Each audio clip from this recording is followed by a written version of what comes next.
ഇനി ജയിച്ചു കഴിഞ്ഞാൽ നമ്മൾ ശോഭയായിരിക്കില്ല പാലക്കാട് നിയോജക മണ്ഡലം ഭരിക്കുന്നത്. ഒരു MLA ആകുന്നത് നാട്ടുകാരൻ ഭരിക്കാൻ വേണ്ടിയിട്ടല്ല.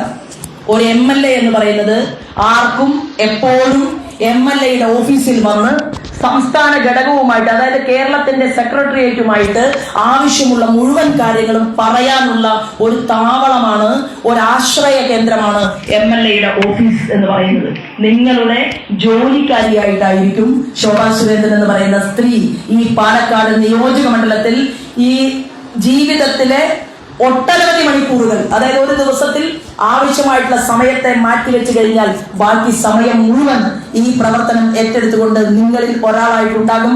ആ വീടിന്റെ വാതിലുകൾ ഇവിടുത്തെ മുഴുവൻ മനുഷ്യർക്കും വേണ്ടി തുറന്നതും ആ MLA ഓഫീസ് എന്ന് പറയുന്നത് ഗോവയിലെ നമ്മുടെ കേന്ദ്രമന്ത്രി ശ്രീപാദ് നായിക്കിന്റെ അടയ്ക്കാത്ത ഓഫീസ് പോലെ ആയിരിക്കും എന്ന് കൂടി പറയാൻ ഞാൻ ആഗ്രഹിക്കുന്നു.